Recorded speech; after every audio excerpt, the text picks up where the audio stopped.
Okay, good afternoon, everyone. I think some last few people are filing in. We're going to start here shortly. Just a few quick announcements. One, we want to hear from all of you on get your feedback for this week. The link for that is Mises.org/survey18. Please let us know what the highlights were, some of the best speakers, all of that. Also, one note, raise your hand here if you're a student from Europe. Excellent, excellent. Well, next May, I believe the 2nd to the 4th, 2nd and 3rd, there's the Austrian Economics Meeting Europe, which is hosted by, or organized by Carl Frederick Israel and Sasha Klock. If you have interest in presenting research there, please find them and talk to them more. It's a great event. As was done the first day, it's great to have so many alumni giving talks, and our next speaker is one of those, the irrepressible Patrick Newman.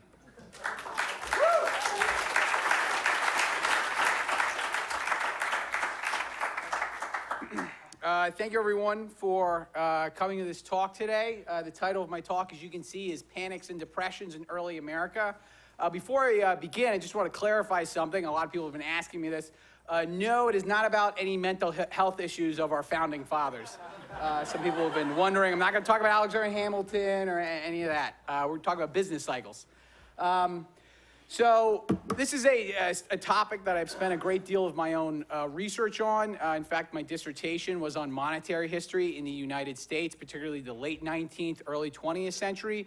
I do a lot of work in American history as well, in general, both micro and macro. So I greatly enjoy talking about this subject. This is something that I was very interested in, is what got me involved in sort of the Austrian and libertarian movement. What's the outline of my presentation, and basically why should you care? This is the most difficult part, I guess. Since the financial crisis, really we're coming up to its 10-year anniversary, there's been a lot more discussion about central banks. Central bankers are having, they were credited with saving the financial system of the world. They also have greater powers than ever before. And there's been a lot of debate, not only about whether or not central bankers took the right decisions, they made the right decisions. I'm sure you know my opinion on this, but also whether or not we need a central bank. I'm sure you also know my opinion on this. And generally, an argument that's often been brought up when someone says, oh, we should end the Fed, or we don't need a central bank. The United States was, it didn't need a central bank, et cetera. People say, well, look at our financial system, look at our banking system, look at our business cycles before the Federal Reserve. We suffered from, the arguments we suffered from very severe business cycles, banking crises, et cetera, and only in the Federal Reserve, or more broadly, a lender of last resort, was really able to end these problems. So this relates to, can we survive without a central bank and sort of counter-cyclical macroeconomic policy? You practice contractionary monetary policy during the booms. Of course, that rarely happens. And you practice expansionary monetary policy during the busts. And that also ties in with fiscal policy. So that's sort of the motivation. And really, the entire presentation will go through sort of a brief overview of business cycles and panics in the 19th century, basically before the Federal Reserve, talk about some new research that's been done. And then we will be analyzing the Panic of 1873 and the Depression of 1873 to 1879 in depth. So this is something that I spent a great deal of my own research on.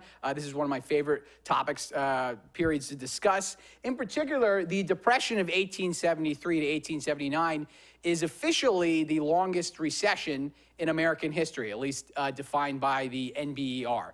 Okay. So sort of some general myths that I've been alluding to.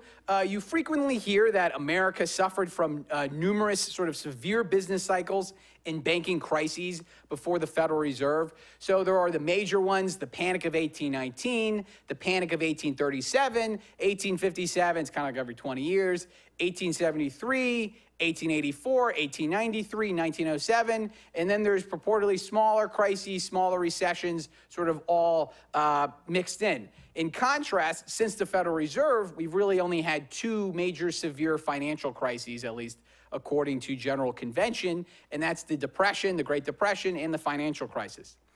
So the other myth basically is that during the 19th century, we had an unregulated financial sector, and we practiced laissez-faire macroeconomic policies. So the idea is that, well, our banking system, you had all these wildcat banks, fraud, over-credit expansion, banking panics, et cetera. This was all due to the free market, okay? As I'll argue, both of these are basically wrong.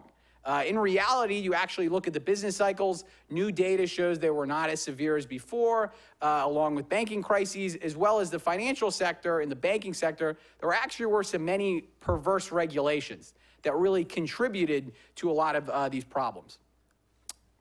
So we go to business cycles and panics in the 19th century.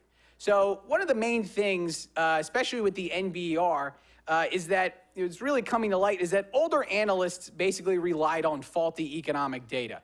Even new data from the 19th century is still imperfect compared to the 20th century, but we have more modern estimates. We have a clearer picture, especially sort of in the short term of what's going on. So they used faulty economic data, and this led them to basically exaggerate contractions. Another issue was that it correlated basically deflation with depressions. So falling prices, if prices were falling, that also must have meant output was falling. And this was a belief that was even shared by contemporaries. People got confused. They said, oh, my wages are going down, or prices are going down, profits are going down, but that's just a nominal illusion. If the cost of inputs is also going down, your real income can go up during this time period. In reality, as I mentioned, sort of cycles and crises were less frequent and less severe than traditionally assumed. So here are two recent articles that have come out that I've, especially the first one, and I'll be referencing this, I've heavily enjoyed. The first one is an improved annual chronology of U.S. business cycles since the 1790s. And this was in the Journal of Economic History. Joseph Davis constructed a new industrial production index, annual, and basically used it to try and redefine American business cycles in this paper. The second is called A New History of Banking Panics in the United States, 1825 to 1929. Sort of revises some of our knowledge about banking panics. One of my favorite parts about this paper, so bear in mind it came out in the Journal of Macroeconomics, and Murray Rothbard's America's Great Depression is actually cited in it. It's included in a footnote about how some authors believe panics are due to credit expansion or sort of an overinvestment, et cetera, the inflationary boom. And I said, even though he somewhat just sort of mentioned, I'm like, oh, we'll take it. Certainly in the Journal of Macroeconomics to have an econ history book from 1963 still cited is actually pretty incredible. And the second is a great website if you're interested in any of this. It's called measuringworth.com. It has a lot of new annual series on prices, wages, stock prices, GDP, et cetera. In fact, they have annual measures of a GDP index I'll be using that references the Davis Industrial Production Index. Okay, anyway, now that preamble over. So this is a picture says 1,000 words, in my opinion. So on the top, this is from the Davis paper. You have the annual NBER recessions. So the black bars are the periods of recession. It's kind of hard to see the small font, but basically you have from 1790 all the way, roughly the country's founding, all the way to 2000. He wrote the paper in the mid-2000s. And that's the NBER. Now notice, if you compare sort of halfway is the 1800s versus the 1900s, look at the 1800s. There are more black bars and they're also thicker. What that meant is that recessions occurred more often and they were more severe. On the other hand, look at his alternative recessions with his industrial production index. So look at just the difference now. On the right, it's relatively the same. He's not changing much. But look at the difference on the left.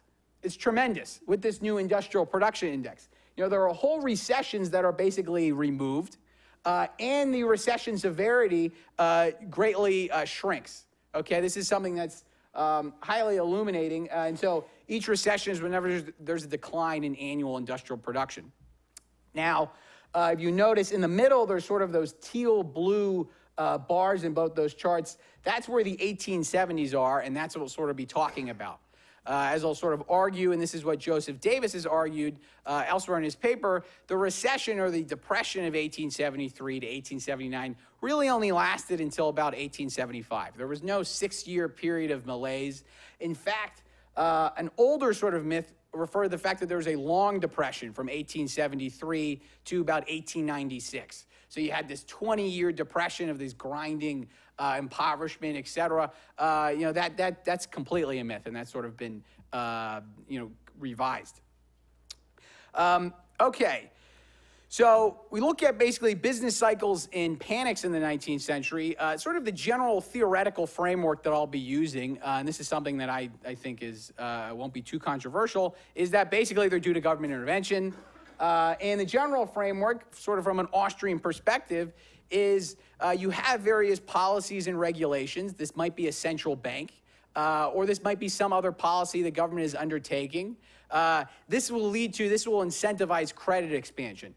Beyond what will occur in what you could consider a free banking system of competitive banks, where sort of this adverse clearing mechanism, if one bank overexpands its notes and deposits, they're going to be called in by another bank, and they're going to lose specie reserves, gold and silver.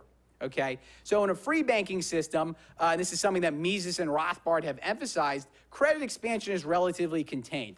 In order for banks to expand credit, they have to generally rely on the government to do so. So you have some sort of policy or regulation. We'll go through some of these. Some of them are below. This will lead to credit expansion. This, as you all know and love, and you learn more this week, this will lead to sort of an Austrian business cycle theory. The credit expansion will artificially lower interest rates. It will cause an unsustainable boom in the higher orders, and it will cause various malinvestments, et cetera. And then this will lead to a bust, okay? Eventually, the credit expansion will stop, or if the credit expansion continues, you'll get a hyperinflation. In this bust, many malinvestments become, they're revealed to be unprofitable. This will put pressure on the banking system. Why? Because many businesses can't pay their loans back, okay? Or many banks have invested in bonds of businesses that are failing, and consequently, banks will have to write off those loans. So losses in the real sector will inevitably translate into losses in the financial sector. So that already will put pressure on business, on the banking system. In particular, and to make matters worse, the banking system, at least in America, was historically and even worldwide unusually weak, okay, compared to other systems. And this is due to a whole host of regulations that basically made it the banking system very poorly able to handle shocks. One of the most important restrictions was known as branch banking restrictions. The United States operated really until the late 1980s, 1990s, it's not a typo on my part, what's known as a unit banking system, which basically meant each bank was restricted in opening up additional branches. So a branch correspondent bank, sometimes interstate branch banking, they couldn't operate a branch in another state. And sometimes there was even intrastate branch banking, so they could prohibition. So they couldn't even operate another bank inside the state. This made banks extremely failure prone. They didn't diversify their loans. You had a bunch of small and efficient, imagine if there was no Walmart. You'd have a bunch of small and efficient mom and pop stores instead of the more efficient large retail stores that can benefit from economies of scale. For example, in 1900, there was over 12,000 commercial banks in the United States, but there were only 87 branches, okay? So think about that. There was 12,000 small, tiny little banks and only 87 branches. And this really only started to change in the late 80s, in the early 1990s, okay? I think Bank of America was actually the first bank to actually have a branch on both sides of both the East and the West Coast, and this was in the late 1990s. Another issue was there were many policies that encouraged credit pyramiding, where banks could hold part of their reserves in other banks, okay? So this encouraged greater credit expansion. It weakened the adverse clearing mechanism. Banks would be less reluctant to call on other banks' notes and deposits if they could just hold their reserves in interest-bearing accounts. And what this also did is this spread banking difficulty. Because suppose if some banks in the country or in the boonies are experiencing difficulty, people are wanting to redeem their notes and deposits for specie. In those banks, they don't have enough specie, but they have some reserves in banks, say, in New York City. What they're going to do is they're going to pull reserves from those banks. So problems that started in the country are now going to spread to other cities and to New York City. As we'll see, really until the Federal Reserve, the United States operated basically on a multi-tiered level where small banks would hold reserves in banks in minor cities, and those banks would hold reserves in the most important city of the country, and it still is, New York City, where I'm kind of near, I used to live. So another important restriction is you had note restrictions. Banks were restricted in how well they could issue bank notes, so sort of handheld currency. There were many bond backing requirements, okay? So banks, you had to purchase a certain amount of federal or state bonds to purportedly insure your banknotes. So if the bank failed, you'd have these great investments. It turns out most state bonds and federal bonds could kind of be somewhat crummy, but that's another story entirely. This made note issuance very inelastic, okay? So instead, banks, they couldn't pay out notes because if people wanted to redeem deposits for notes, banks couldn't pay out notes, they didn't have enough bonds, they would instead pay out specie. This made the banks more illiquid and more failure prone, okay? Many of these regulations, branch banking, credit pyramid, note restrictions, this led to a very fragile banking system. So all it took is sort of a failure of a large bank or a large firm, say from an Austrian business cycle theory, to create a full-blown banking crisis. So a bank run is when there's basically a run, so to speak, on one bank. So people are redeeming their deposits and notes at one bank. A bank panic or a bank crisis is when this spreads everywhere. All right. This is something that I always describe. This is how I describe it to my students. So I was actually surprised the GIF works. I always love this the Simpsons episode where Mr. Burns goes for a doctor's visit and the doctor says, well, actually, you have every known illness known to man. They're all just getting jammed in this door. So all it would take is one little thing, and Mr. Burns is sort of oblivious, and he goes, I'm indestructible. So he says, so what you're saying is I'm indestructible. And the doctor says, oh, no, no, no. In fact, even a slight breeze could. And he goes, indestructible. He just sort of leaves, like oblivious. This is how I tell this to my students. And it's basically the way with the banking system. All it would take is, you'd think this mighty country would be so strong, but all it would take is, some little thing and you could have a very severe crisis. And a lot of these restrictions were not in other countries. Canada, England, et cetera. And while their banking systems were by no means perfect, they fared better than the United States. Okay, so this is sort of a general outline of the major sort of, overview of panics and recessions. Now we can go sort of on to the Panic of 1873 in more depth. At least sort of my research on early American business cycles and banking regulations. You have the Depression of 1873, 1879. And I also did a sort of a similar study on the Depression of 1920 to 21, as well as sort of a study on the origins of the national banking system. I'll be referring primarily to the first and to the third. So you can find all of these papers online, either free copies online or on SSRN. In fact, I was also on the Tom Woods Show, and I give a podcast about the first two, so you can listen to those. I think they're enjoyable. Some people, they might listen to them if, the Tom, my episodes, as my dad would say, if he wants to fall asleep, he has insomnia. I'll leave that up to you to decide. I think they're enjoyable. So, you can listen to those. So we'll be primarily referring to the first and the third. Okay. So brief outline of the Panic of 1873 and the Depression of 1873 to 1879. So the outline was that basically in the early 1870s, you had a boom, you had enormous credit expansion, and this was particularly, the malinvestment was in railroads. Okay, so railroads were sort of the long-term investment that was very big in the American economy at this time. There were also many railroad land grants, particularly given in the Civil War, where basically the government literally just gave land to the railroads, three major transcontinentals. Railroads were long-term investments. They required a significant degree of financing with borrowed money. So railroads was really, for the 19th century, a major malinvestment, the particular industry.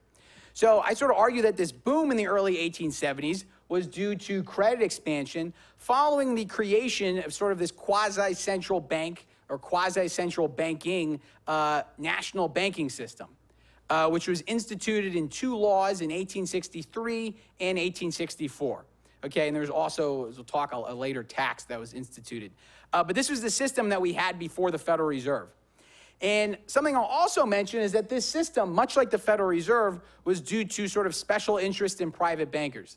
A classic example of rent-seeking. So for those of you that have read Murray Rothbard's essays on the origin of the Federal Reserve, he goes through, the special interest behind that. Rothbard also, in other essays, touched on the special interest behind the national banking system, and I'll sort of go through those in more depth. So after this boom, the Panic of 1873 was sort of due to a slowdown in credit expansion, coupled with an already fragile banking system. Then there was sort of this mild recession until 1875, this necessary reallocation process we learn about. So you have the misallocation during the boom, and you need the reallocation during the bust, and then a recovery. There was no long depression, for the rest of the 19th century or even for the remainder of the 1870s, okay? So sort of, jumping in, from 1861 to 1865, there was a Civil War. So in order to sort of explain the Panic of 1873, you have to go back, back a couple years. In late 1861, the United States suspended specie payments. Okay, so when you hear suspended specie payments, that means banks are no longer redeeming their banknotes, their bank deposits for gold and silver. In 1862, they start to print greenbacks. So you can imagine they promised to sort of redeem them in gold in the future, but it was very hazy, very far off. This is actually where our money sort of gets its green tint. The greenbacks, that's what it refers to. The notes were actually bigger. The modern banknote didn't come out until the late 1920s, at least the size we have in our wallets. But that's at least we sort of get the greenish color. In 1863 and 1864, it was two very important acts, the National Banking Acts. They're actually called the National Currency Acts, but those didn't really stick. And here are sort of the major provisions. It created a federally chartered system of national banks, before state banks would charter. And so for a charter, it's basically a license. It's like a fancy way of saying a license. You had to apply for a charter. Back in the day, there used to be enormous special interest. You used to have to bribe people. One of the most ingenious things bankers used to do is if they wanted to bribe a politician to give them a charter for their bank, they wouldn't give them money, they'd give them bank stock. Why? Because if the bank was never chartered, the bank stock would be worthless. It was a bribe that only counted if they actually got what they wanted, which is, these are bankers. They're smart people. They know what they're doing. These banknotes, the banknotes they issued, these national banks, they were backed by federal bonds. So if you wanted to issue banknotes, you had to purchase from the Treasury for someone else a certain amount of U.S. government bonds. The second feature was this led to there's also a credit pyramid where banks were allowed to hold reserves in other banks. And really, most reserves were held in New York City. New York City was the dominant financial center around this time. And you actually had a small group of almost quasi-central banks. These were banks in New York City, commercial banks, that really their main business was actually holding bankers' balances. All they held was deposits, not for us regular schmucks, but for actual for prestigious banks. You had newly instituted position, the comptroller of the currency. That's something that's still with us. This instituted capital and reserve requirements.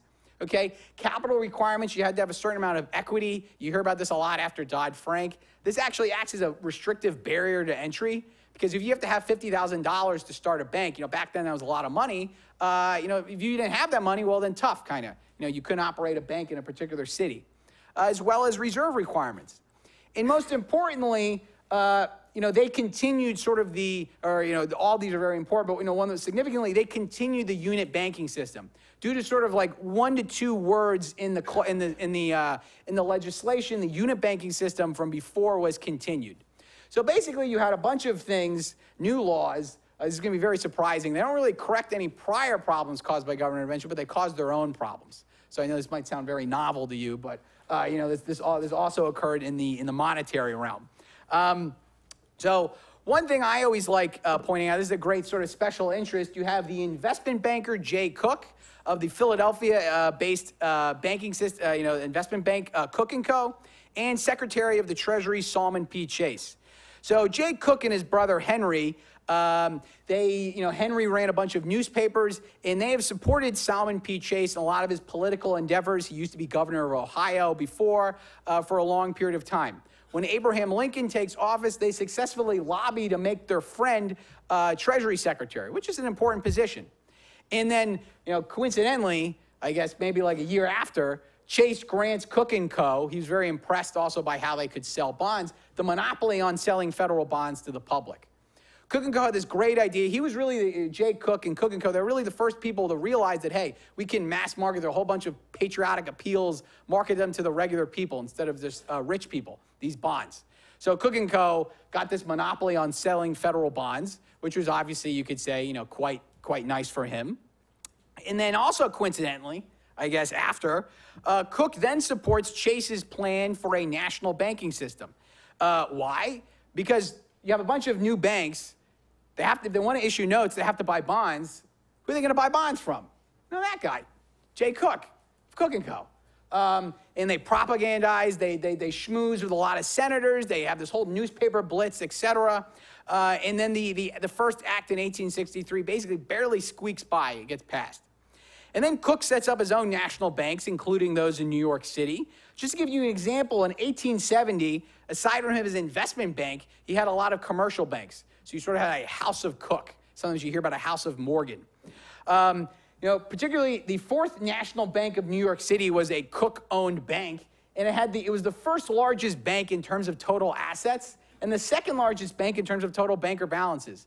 So this guy who was pretty big in sponsoring this legislation later had some of the most successful banks, at least starting off, and you go like, oh wow, just a bunch of coincidences that follow from each other. I wonder what's going on here.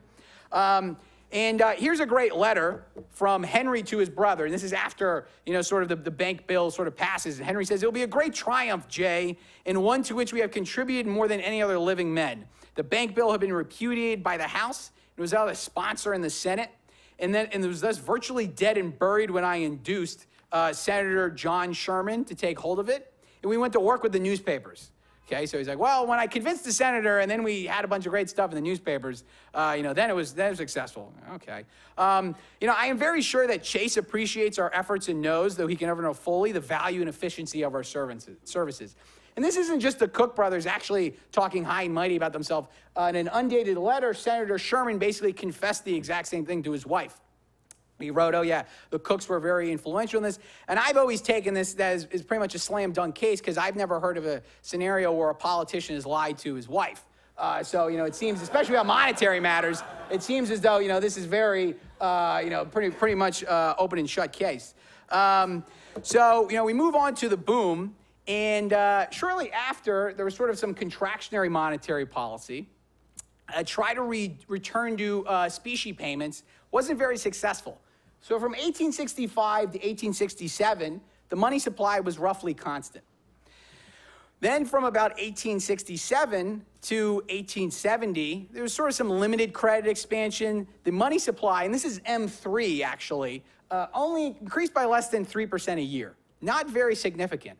But then all of a sudden, money supply starts jumping up by about 10% a year from 1870 to 1873.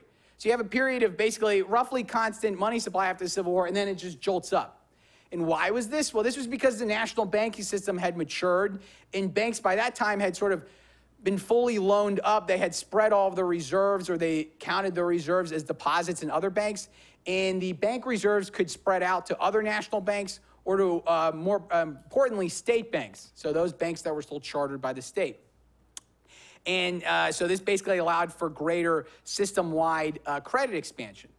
And then this led to, of course, these, the loans that got to be lent somewhere. This was, sort of in the higher orders, okay? So you had a lot of investments in the higher orders at this time, so sort of touch on. So sort of the major malinvestments were in railroads and related higher order goods, such as metals, fuels, machinery, et cetera. So the Davis Industrial Production Index, it breaks down the aggregate production into various sectors. And the one I concentrate on here, in the paper, I go through more along with relative prices. I concentrate on machinery.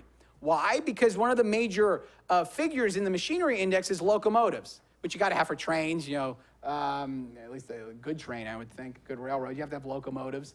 So that's sort of, one index we'll be sort of tracking here.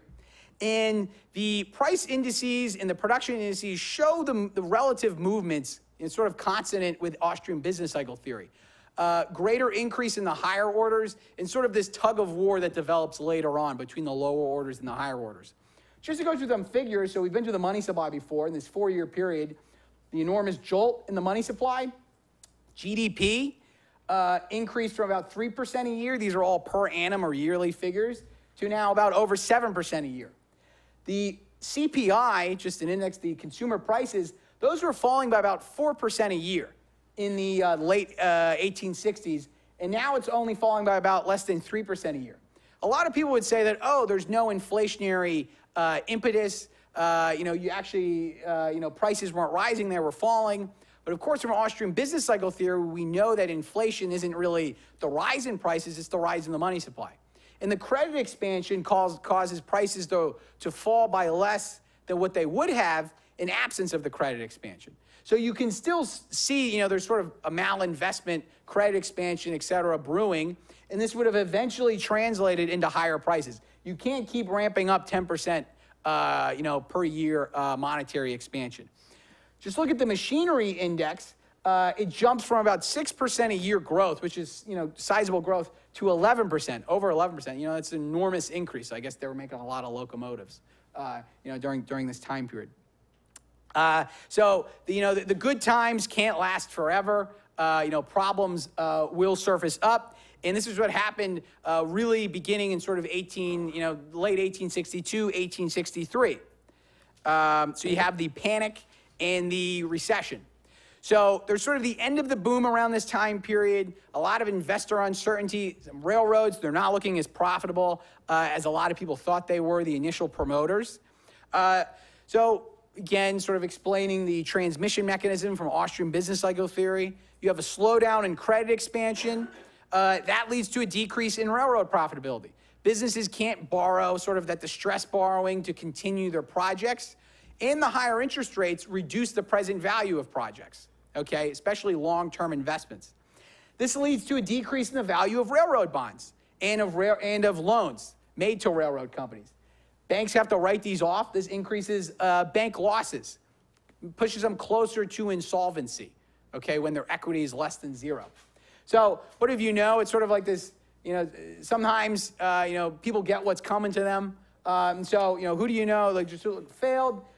Is actually investment bank J. Cook & Co. After the Civil War, the United States government actually had this very rare problem, this issue it'll never have again. It was paying off its debt and its deficits. It was actually running surpluses. So it's not like the best thing to market bonds, the federal bonds during this time. So what does he do? He switches to the next best thing, railroads. He bought a lot of Northern Pacific securities, and in 1873, he found it very hard to sell them. The railroads weren't doing so good. And so what does he have to do? He fails. They close their doors. And this was like a thunderclap because no one expected it. This was the most prestigious investment bank. Oh my God, J. Cook & Co. failed. It caused a huge panic, okay? So it fails in about mid-September 1873, and the panic begins. An already fragile banking system, people start to redeem deposits and notes. They try and get they try and get greenbacks, or redeem them for more secure banks. You have a run on the banking system. Just to give you an idea of this, after J. Cook & Co. failed, a much more prominent investment bank took over during this time, one that's much more familiar, I think, to all of you, and it's J.P. Morgan & Chase, or excuse me, J.P. Morgan & Co. at that time. They didn't merge the Chase Bank yet. So J.P. Morgan & Co. became the most prominent investment banker after this. So you have this panic that begins, and this sort of the severe part is in September and October of 1873. The stock market closes for 10 days in September. Banks actually suspend cash payment until October 1873. And some people think that, oh, actually suspending cash payment, it helps the banks, it's good. Actually, during this time period, it caused difficulties because it was harder for, banks suspended payments, cash payments. It was harder for businesses to pay their workers. So it led to a very, dry up, the contagion spread very quickly. During the sort of the reallocation process over the past 2 years, over the next 2 years, railroads and sort of related higher order goods were hit the hardest. The lower orders, not so much. Just look at that, 11% growth each year, and then you go to -17, -18%. If you invest in a company, and they go from, well, before you invested with us, we were doing great. The past 2 years, we're getting, about -18%. I would recommend switching to a different financial advisor or someone else, because that's clearly not going to work out. I'm of the opinion that credit contraction can actually be beneficial during a bust. It helps sort of correct the price spread in the economy. During this time period, the money supply still increased slightly. The government actually tried to print more money, greenbacks into the banking system. That was one of the interventions. Most of it occurred primarily in 1874. As we'll see, actual credit contraction sort of happened later. But notice, look at the GDP. It goes up from about 7% a year, and there's definitely a noticeable change, but it's actually increasing each year. So it's increasing by about roughly less than 1% each year. So about 0.8%. It's not nearly this atrocious. You look at the years during the Great Depression. The Great Depression actually had real negative numbers for GDP, not just sort of mild numbers. The CPI was falling by more. Generally, during panics, you have a large increase in money demand. So people don't want to spend their money. You have a period of uncertainty that has to calm down. And then we went through the machinery figure again. So this is sort of the panic and the recession. And then we get to the good stuff, sort of the recovery. So there's a noticeable turnaround in 1875. So about, roughly a year and a half, 2 years after. You think the recession kind of began in September of 1873. And what's noticeable about this is that there's a recovery, although prices continued to fall, and there's actually monetary contraction.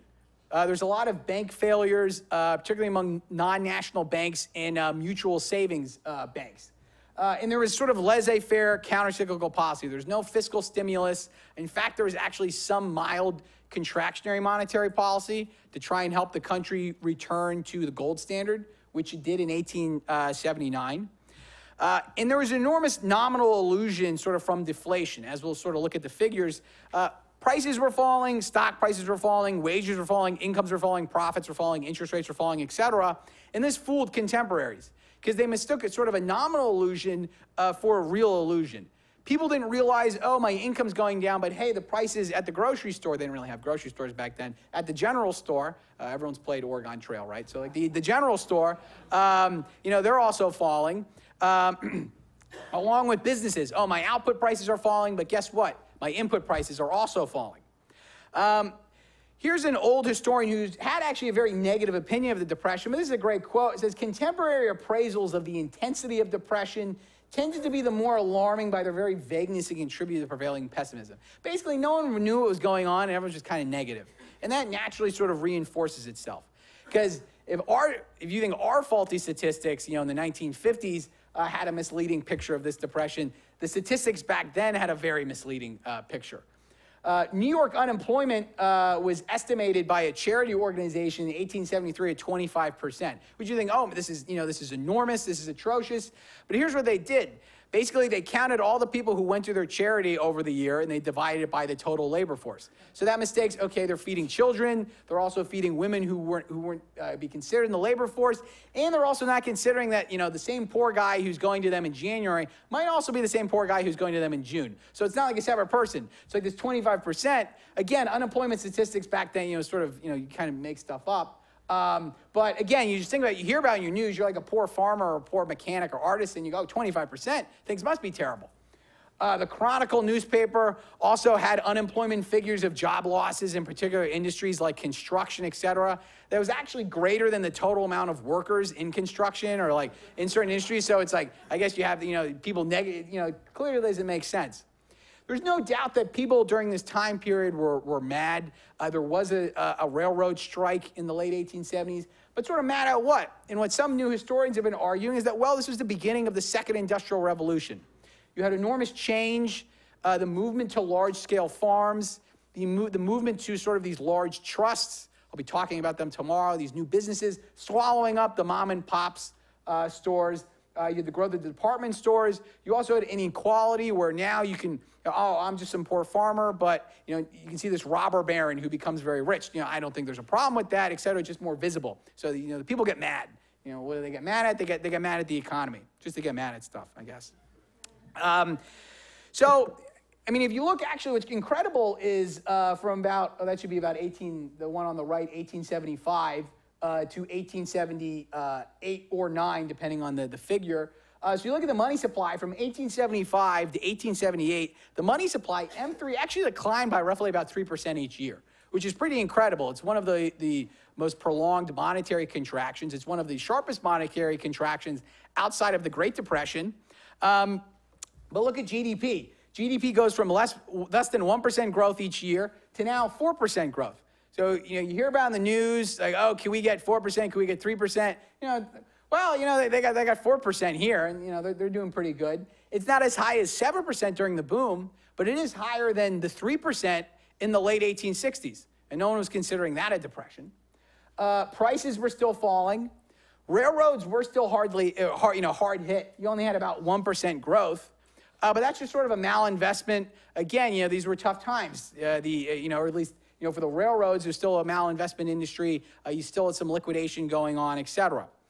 There was no economy-wide depression, though. Okay. Interestingly enough, nominal wages during this period also fell by about 16%, about 1873 to 1878. I have the numbers there slightly changed because 1879 had enormous growth. And I don't include that in there because I know I'd be cherry picking if I went from 1875 to 1879. So in fact, I'm actually being conservative here. So sort of a sequel is that about 1879, you finally resume specie payments. So we return to the gold standard, and there's a large gold inflow. This sort of led to credit expansion, built in the national banking system, et cetera, led to then the Panic of 1884. But that's sort of a story for another time. Okay, so this is sort of the end of sort of this 1870s quote-unquote malaise. So really the MBER, and this is something Davis argued as well as me, it has to adjust some of these figures, at least these recession dates. So we look, in conclusion, the severity and frequency of business cycles and banking panics in the 19th century, they've been exaggerated due to faulty economic statistics. The recessions, or at least the depressions back then, were not as harsh as as what we've considered before. Banking panics were not as severe. In fact, many quote-unquote banking panics and recessions actually get whisked away. When you look at sort of comparing them, sort of doing objective analysis, they don't really count. So remember just those the picture with the recessions. It's really drastic change.